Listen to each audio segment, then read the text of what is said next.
Hello student, आज अपने पास है नेक्स्ट एक्सरसाइज 4, जिसमें अपन डिस्कस करेंगे डिटर्मिनेंट के बारे में, सारणिक के बारे में। ठीक है, तो सबसे पहले आपको ये क्लियर होना चाहिए कि यार डिटर्मिनेंट जो है, सारणिक जो है, अपन उसको कैसे रिप्रेजेंट करेंगे। क्योंकि अभी अपन थर्ड एक्सरसाइज मैट्रिक्स है वो पढ़ चुके हैं, क्योंकि थोड़ा सा इसमें बहुत सारे स्टूडेंट को कन्फ्यूजन होता है। फर्स्ट ऑफ ऑल, जैसे अपन मैट्रिक्स बनाते थे तो अपन इस ब्रैकेट का यूज़ करते थे। सपोज ये अपने पास ए मैट्रिक्स है जिसमें आपके पास लिखा है 1 2 -1 और 5। ठीक है, और इस मैट्रिक्स का ऑर्डर क्या है, 2 × 2। ये आपके पास क्या है, ए एक मैट्रिक्स है ना। ऑर्डर मतलब इसकी कोटि 2 रो है और 2 ही कॉलम है। अब मोस्ट इंपोर्टेंट कि मैट्रिक्स को अपन मोस्टली यही साइन यूज करते हैं ना। मैट्रिक्स के लिए आपको कोई अलग बुक्स में ये वाला साइन भी मिल जाएगा, ऐसे ब्रैकेट की तरह, है ना। तो ऐसे भी रिप्रेजेंट उसको कर सकते हैं। मोस्ट इंपोर्टेंट अभी अपने को बात करनी है डिटर्मिनेंट की, है ना। डिटर्मिनेंट के लिए बात कर रहे हैं अपन, है ना। तो उसमें आपको पता होना चाहिए कि अपन जो साइन यूज़ करेंगे वो ऐसा होगा। ऐसा मतलब कुछ मोड जैसा, है ना, उसके अंदर अपन एलिमेंट लिखेंगे। जैसे अभी ये जो मैट्रिक्स है अपने पास ना, उसको मैं अगर डिटर्मिनेंट बनाऊँ तो ये क्या बनेगा, 1 2 -1 5, है ना। तो ये साइन बनेगा यहाँ पे। ये वाले जो ऐसे ब्रैकेट से बन रहे हैं ना, तो ये ब्रैकेट नहीं बनेंगे इसमें। ठीक है, और इसका नाम है ए। कॉन्सेप्ट वही है, थोड़ा सा मैट्रिक्स में और इसमें इसकी प्रॉपर्टीज में चेंज है, उसके बारे में अपन डिस्कस करेंगे। जैसे मैट्रिक्स के लिए मैंने आपको बताया था अपन क्या करेंगे, कैपिटल लेटर का यूज करेंगे मैट्रिक्स का नाम रखने के लिए। तो वो सेम प्रोसेस डिटर्मिनेंट में भी है। और जो एलिमेंट होंगे, अगर कुछ डिजिट है तो बात अलग है, अगर अल्फ़ाबेट होंगे तो अपन स्मॉल लेटर्स में लिखेंगे। जैसे इसको अपन क्या लिख रहे हैं, A11 A12, इसको क्या लिख रहे हैं, A21 A22। तो उसी तरीके से ये भी क्या है, फर्स्ट रो का फर्स्ट एलिमेंट, फर्स्ट रो का सेकंड एलिमेंट, सेकंड रो का फर्स्ट एलिमेंट और सेकंड रो का सेकंड एलिमेंट। तो वो एलिमेंट भी क्या है अपने पास, सेम प्रोसेस से काम कर रहे हैं। ठीक है, बट मोस्ट इंपॉर्टेंट थिंग कि अपन मैट्रिक्स को सॉल्व करके उसकी वैल्यू भी निकाल सकते हैं। अपन पूछे किसी मैट्रिक्स की, इस मैट्रिक्स की वैल्यू क्या आएगी, इस अव्यय को अगर हल करें तो वैल्यू क्या आएगी, तो सीधा सा आंसर ये होना चाहिए कि मैट्रिक्स को सॉल्व नहीं कर सकते। इसके बारे में अपन ने डिटेल थर्ड एक्सरसाइज में बात कर रखी है कि अपन एक मैट्रिक्स को दूसरे मैट्रिक्स के साथ ऐड कर सकते हैं, है ना, जोड़ सकते हैं उसको। एक मैट्रिक्स का दूसरे मैट्रिक्स का सब्सट्रैक्शन कर सकते हैं, उनको माइनस कर सकते हैं, घटा सकते हैं। एक मैट्रिक्स को दूसरे मैट्रिक्स के साथ मल्टीप्लाई कर सकते हैं, और एक मैट्रिक्स का दूसरे मैट्रिक्स के साथ कंपैरिजन कर सकते हैं, है ना। मैट्रिक्स को सॉल्व करने की बात कभी आई नहीं, क्योंकि मैट्रिक्स को कभी सॉल्व नहीं किया जा सकता है। हाँ, वो बात अलग है कि मैट्रिक्स से आप उसको क्या बना लो, डिटर्मिनेंट, है ना। तो डिटर्मिनेंट को अपन सॉल्व कर सकते हैं, है ना। अब सबसे इम्पोर्टेंट बात आएगी कि जो डिटर्मिनेंट है, ध्यान से सुनना, जो डिटर्मिनेंट है वो हमेशा क्या होगी, सेम ऑर्डर मतलब सेम ऑर्डर से मेरा मतलब है वहाँ पे नंबर ऑफ रो और नंबर ऑफ कॉलम क्या रहेंगे, सेम रहेंगे। जैसे स्क्वायर मैट्रिक्स में होता है, जैसे 2 × 2 अपने आप में क्या है, एक स्क्वायर मैट्रिक्स है। क्यों? क्योंकि इसमें रो कितनी है अपने पास, 2 है, और कॉलम भी कितने हैं, 2 है। तो सेम मैं इसी की बात कर रहा हूँ कि जो डिटर्मिनेंट होगा ना, वो हमेशा क्या होगा, एक स्क्वायर मैट्रिक्स के ऑर्डर का होगा, है ना। जैसे इसका ऑर्डर क्या है, 2 × 2, तो ना ये डिटर्मिनेंट है और इसको सॉल्व कर सकते हैं अपन। ठीक है, ऐसे ही सपोज मैं एक बी डिटर्मिनेंट बनाने की कोशिश करता हूँ, 1 2 3 4 -1 0, ना। अब इसका ऑर्डर क्या है, ध्यान से देखो, रो कितनी है, 2, और कॉलम कितनी है, 3। तो क्लियरली ये एक डिटर्मिनेंट नहीं बनेगा। ये मैट्रिक्स जरूर बन सकता है 2 × 3 ऑर्डर का, जिसमें 2 रो और 3 कॉलम हो, बट ये डिटर्मिनेंट नहीं होगा। डिटर्मिनेंट में हमेशा क्या होगा, number of row, most important बात बता रहा हूँ, number of row and number of columns क्या रहेंगे, सेम होंगे। क्लियर हो रही है इतनी बार, नंबर ऑफ रो और नंबर ऑफ कॉलम क्या रहेंगे, सेम रहेंगे, है ना। एंड मोस्ट इम्पोर्टेंट कि अपन डिटर्मिनेंट को सॉल्व कर सकते हैं। ठीक है, इतनी बात आपको समझ आ गई होगी। डिटर्मिनेंट को अपन सॉल्व कर सकते हैं, ठीक है, बट मैट्रिक्स को सॉल्व नहीं कर सकते। ठीक है, और जो डिटर्मिनेंट होगा उसमें क्या होगा, नंबर ऑफ रो और नंबर ऑफ कॉलम क्या होगा, सेम होगा। अगर अपन अपनी बुक के हिसाब से बात करें तो जो बोर्ड एग्जाम में इससे रिलेटेड 3 नंबर का क्वेश्चन आता है ना, जिसमें अपने को प्रॉपर्टीज लगा के डिटर्मिनेंट को सॉल्व करना होता है। ठीक है, तो अपनी बुक के हिसाब से अपने को 2 क्रॉस 2 का डिटर्मिनेंट आएगा, उसको सॉल्व करना रहेगा, ठीक है। एंड सपोज मैं पी डिटर्मिनेंट और बना रहा हूँ, जिसका ऑर्डर मैं ले लेता हूँ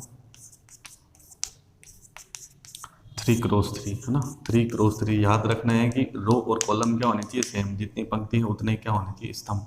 और इस तरीके से मोड जैसा कुछ बनेगा, ऐसा मैट्रिक्स की तरह ब्रैकेट नहीं बनेंगे। तो आपकी बुक में आपको जो मिलेगा वो इसी ऑर्डर के मिलेंगे, मतलब 2 क्रॉस 2 का और 3 क्रॉस 3 का डिटर्मिनेंट मिलेगा, ठीक है। तो सबसे पहले अपन बात करते हैं कि जो 2 क्रॉस 2 का डिटर्मिनेंट है उसको कैसे सॉल्व करना है, और सेकंड अपन बात करेंगे कि 3 क्रॉस 3 का जो डिटर्मिनेंट है उसको कैसे सॉल्व करना है। सॉल्व करके इनकी वैल्यू आएगी 2, 5, -3, -15, 0, 5, कुछ भी, ठीक है ना। तो इनको कैसे सॉल्व करना है उसके बारे में बात करेंगे। और मैं यहाँ पे एक बात और ऐड करता हूँ, है ना। मैट्रिक्स में डिटर्मिनेंट में मैंने डिफरेंस बताया, तो मैट्रिक्स को सॉल्व नहीं कर सकते, डिटर्मिनेंट को सॉल्व कर सकते हैं, है ना। अब मैट्रिक्स में क्या होता है कि जैसे अपन जैसे ये ए मैट्रिक्स अपने को गिवन है, अपने को क्या चाहिए 2A मैट्रिक्स, है ना। तो अपन क्या करते हैं, ए के सारे एलिमेंट्स को क्या करते हैं 2 से मल्टीप्लाई करवा देते हैं, ऐसे तो करते हैं। मतलब अगर 2A चाहिए तो ए में सारे एलिमेंट को 2 से मल्टीप्लाई करवा दिया, तो ये क्या हो गया 2, 4, -2, 10, है ना। और फिर चाहे तो अपन इसको कॉमन भी निकाल सकते हैं, बट वो सब एलिमेंट्स के पास 2 होना चाहिए, कॉमन आना चाहिए, है ना। बट डिटर्मिनेंट में ऐसा नहीं होता है।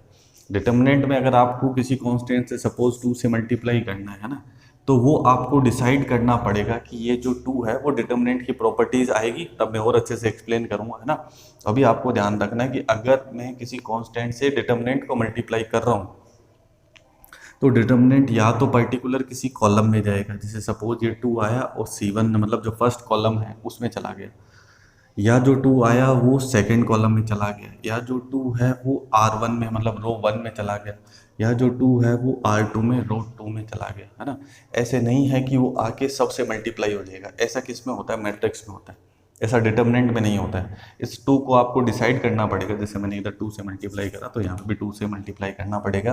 तो ये 2 आपको डिसाइड करना पड़ेगा कि आपको कहाँ चाहिए, C1 में चाहिए, C2 में चाहिए, R1 में चाहिए, R2 में चाहिए। तो उस तरीके से अपन इसका यूज़ करेंगे कि अपने को कहाँ पे ये 2 चाहिए, तो उस हिसाब से अपन इसको रो में, पर्टिकुलर रो या पर्टिकुलर कॉलम में ट्रांसफ़र करेंगे, है ना।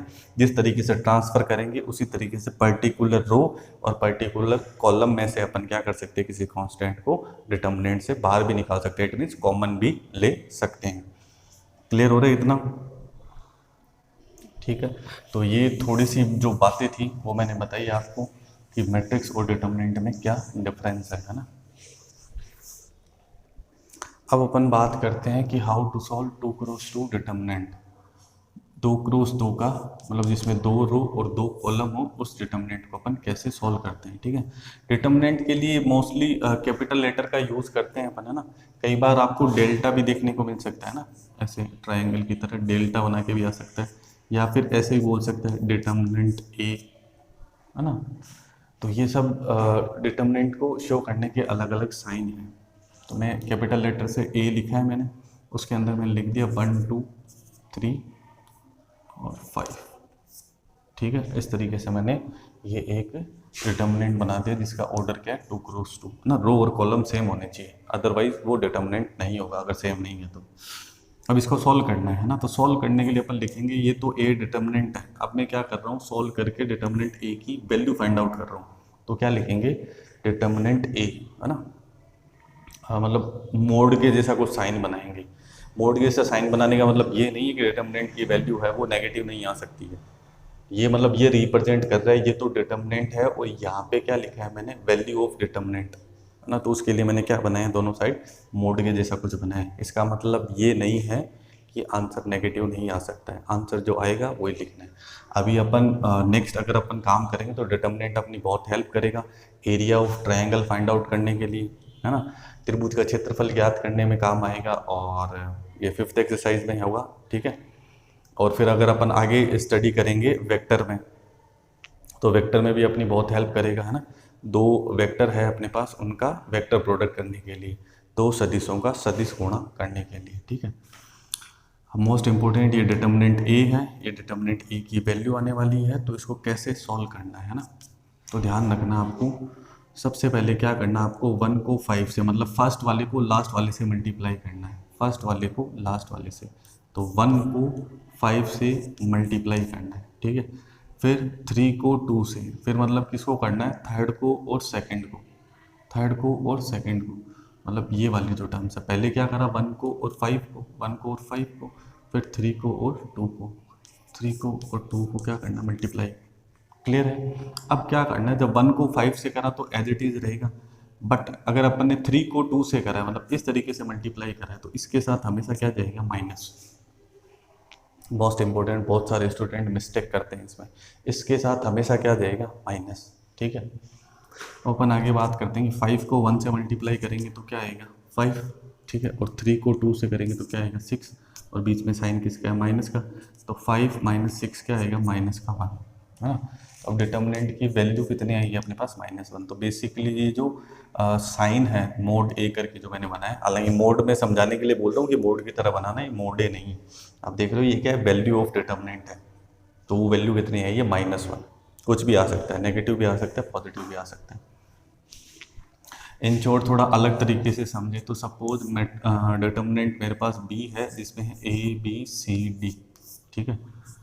तो इसकी वैल्यू फाइंड आउट करनी है, तो A को D से मल्टीप्लाई करो तो AD बनेगा, और B को C से मल्टीप्लाई करो BC बनेगा, और साथ में क्या आएगा, माइनस, साथ में क्या आएगा, माइनस। क्लियर है। तो क्या होगा, AD - BC। तो इस तरीके से अपने को सॉल्व करना है, ठीक है। अब आगे अपन देखते हैं एक्सरसाइज जो अपनी 4.1 है, उसमें इसी तरीके के छोटे मोटे क्वेश्चन हैं, उनको सॉल्व करते हैं। नेक्स्ट अपने पास जो क्वेश्चन है एक्सरसाइज 4.1 में, उसी को स्टार्ट करते हैं अपन। क्वेश्चन नंबर 1 बहुत इजी है, ठीक है। यहाँ पे बोला हुआ है डिटर्मिनेंट गिवन है K2 4 - 3, K2 4 - 3, है ना। K की वैल्यू फाइंड आउट करनी है, और क्वेश्चन में बोला हुआ है कि इस डिटर्मिनेंट की वैल्यू K की किस वैल्यू के लिए क्या होगी, 0। इस डिटर्मिनेंट की वैल्यू क्या होनी चाहिए, 0। तो अपने को क्या करना है, K का मान ज्ञात करना है, K की वैल्यू फाइंड आउट करनी है। तो इस डिटर्मिनेंट को मैंने किसके इक्वल रख दिया, 0 के इक्वल। एंड मुझे पता है कि इसको कैसे सॉल्व करना है, मैंने अभी आपको बताया था। इसका ऑर्डर क्या है, 2 क्रॉस 2, तो क्रॉस मल्टीप्लाई करेंगे, K को किससे मल्टीप्लाई करेंगे, -3 से, और 2 को किससे करेंगे, 4 से। मैंने बोला था जब ये वाला मल्टीप्लाई करते हैं अपन 2 को 4 से, तो साथ में क्या आएगा, बीच में माइनस, और इक्वल टू क्या आ रहा है, 0। तो अपने को -3 को K से करेंगे तो -3K और -8 इक्वल टू क्या होगा, 0।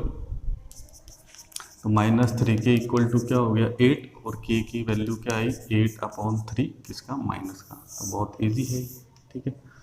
इसी तरीके से अपने पास है क्वेश्चन नंबर 2, जिसमें आपको दे रखा है XY24 = 0 हो तो X/Y, X रेशियो Y आपको क्या करना है, फाइंड आउट करना है।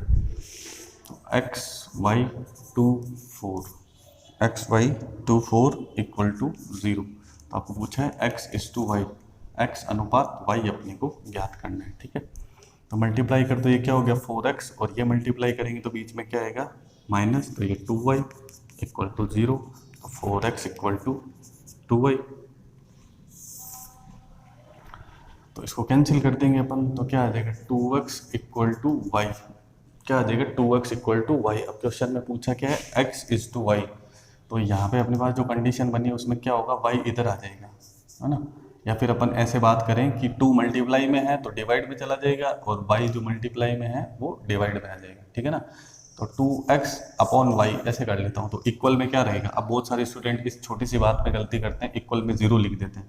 यार Y इधर आया है, इट मीन्स Y × 1 था ना, तभी तो ये इधर आया है। अब यहाँ 0 लिख देते हैं, तो वापस Y को मल्टीप्लाई करोगे तो ये फॉर्मेट थोड़ी मिलने वाला है, ठीक है ना। जब Y को इधर ट्रांसफर कर लिया तो क्या हो गया, 2X/Y = क्या हो गया, 1, ठीक है। अब 2 यहाँ पे क्या है, मल्टीप्लाई में, और इधर आके कहाँ आ जाएगा, डिवाइड में।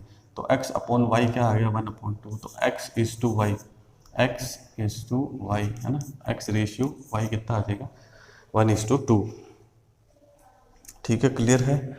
इसी तरीके से क्वेश्चन नंबर 3 अपने पास है, इसमें आपको लिखा हुआ है 2 3YX = 4, है ना। अभी अपन एक्सरसाइज ये जो 4.1 कंप्लीट होने के बाद में डिटेल में बात करेंगे इसकी प्रॉपर्टीज़ के बारे में, है ना। ये आपको गिवन है एक डिटर्मिनेंट, और सेकंड आपके पास है एक्स वाई और 4 2, x y 4 2 equal to 7, and बोला कैलकुलेट एक्स एंड वाई। तो ये दो इक्वेशन की तरह अभी बन जाएगी। अभी दो डिटर्मिनेंट आपको दे रखी है, तो आपको क्या करना है, यहाँ से एक्स और वाई की वैल्यू फाइंड आउट करनी है। तो इनको सॉल्व कर लेते हैं पहले दोनों डिटर्मिनेंट को, तो अपने आप इक्वेशन बन जाएगी और इक्वेशन को अपन सॉल्व कर लेंगे, जो आपको बहुत अच्छे से पता है कि कैसे सॉल्व करना है टू वेरिएबल लीनियर इक्वेशन को। अब इसको अपन सॉल्व करेंगे। देखो, जब x को 2 से करेंगे तो 2x, और y को 3 से करेंगे तो 3y। तो 2x 3y, 2 को x से, 3 को y से, और ऐसे मल्टीप्लाई करेंगे तो क्या आएगा साथ में माइनस, और इक्वल में आपको क्या दे रखा है 4। तो सिंपल क्या होगी, ये इक्वेशन बन गई, ठीक है। और इसी तरीके से अपन इसको मल्टीप्लाई करेंगे तो क्या बनेगा 2x minus 4y, 2x minus 4y, और इक्वल टू क्या आ जाएगा 7। 2x और इधर मल्टीप्लाई करेंगे तो माइनस, तो माइनस का 4y इक्वल टू 7, ठीक है। अब अपन क्या करते हैं, एलिमिनेशन यूज करते हैं। तो यहाँ पे 2x है, तो यहाँ पे मैंने साइन चेंज कर देता हूँ, माइनस प्लस माइनस, है ना। तो ये क्या हो जाएगा कैंसिल। तो यहाँ पे क्या, माइनस का 3y और प्लस का 4y, माइनस 3y और प्लस का 4y है, तो आपके पास क्या आ जाएगा इसका y, और 4 माइनस 7, 4 माइनस 7 है तो क्या आ जाएगा माइनस का 3। तो y की वैल्यू कितनी आ जाएगी, -3 आ जाएगी। अब कोई सी भी एक इक्वेशन में वैल्यू रख, तो जैसे 2x minus 3y equal to क्या, आपके पास 4 है, और y की वैल्यू अपने को कितनी मिली है -3 इक्वल टू 4। तो 2x और -3 को -3 से करोगे तो प्लस का 9 इक्वल टू 4। तो 2x इक्वल टू क्या हो जाएगा 4 माइनस 9, और 2x इक्वल टू 4 माइनस 9 आ जाएगा माइनस का 5, और x की वैल्यू आ जाएगी माइनस का 5/2। क्लियर हो? तो x की वैल्यू क्या आई -5/2, और y की वैल्यू कितनी आई -3, ठीक है। इसी तरीके से अपने पास नेक्स्ट क्वेश्चन है, क्वेश्चन नंबर 4। तो वहाँ पे अपने को x कैलकुलेट करना है, ठीक है। तो इसको मैं रफ कर देता हूँ, बहुत इजी है, ठीक है। थोड़ा सा जो आपको हार्ड लग सकता है वो एक्सरसाइज 4.2 होगी, और उसमें उससे पहले अपन बात करेंगे उसके डिटर्मिनेंट की प्रॉपर्टीज़ की, ठीक है। और जो क्वेश्चन नंबर 5 है उसमें आपको जो माइनर्स और को फैक्टर है उसके बारे में बोला हुआ है, तो उसके बारे में अपन कल डिटेल में बात करेंगे, और ये उसके बाद में आपको हेल्प करेगा किसी भी मैट्रिक्स का इन्वर्स कैसे फाइंड आउट करते हैं, जो कि एक्सरसाइज 5th का पार्ट है, ठीक है। माइनर को फैक्टर अपन सीखेंगे क्योंकि क्वेश्चन नंबर 5th अपने को करना है ना। x-1 x-2 x-3 equal to 0 हो तो x की वैल्यू अपने को फाइंड आउट करनी है, ठीक है ना। देन फाइंड x, तो मल्टीप्लाई करते हैं x-1 को x-3 से, x-1 को x-3 से, और x को x-2 से, x को x-2 से, बीच में क्या आ जाएगा माइनस इक्वल टू 0, ठीक है। तो x को x-3 से करते हैं ना, पहले x को x से करते हैं तो x², x को -3 से करेंगे तो माइनस का 3x, और -1 को x से करेंगे तो -x and +3, -x² and plus का 2x, ठीक है। तो most important x² and -x², वो प्लस का और माइनस का कैंसिल हो जाएगा। उसके बाद में क्या है -3x और माइनस का x, तो ये क्या बना माइनस का 4x और +3 + 2x इक्वल टू 0, ठीक है।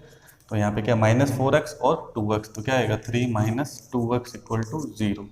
तो 2x इक्वल टू क्या हो जाएगा 3, और x इक्वल टू क्या आ जाएगा 3/2। तो x की वैल्यू अपने को फाइंड आउट करनी थी, x की वैल्यू क्या आ गई अपने पास में 3/2 आ गई है ना। तो बहुत सिंपल से क्वेश्चन थे, जिसमें अभी अपन ने बात करी थी कि अगर 2 क्रॉस 2 का, जिसमें 2 रो और 2 कॉलम हो, ABCD कुछ इस तरीके से, तो उस डिटर्मिनेंट को कैसे सॉल्व करना है, AD - BC, जब ये वाला मल्टीप्लाई होगा तो साथ में क्या आएगा माइनस।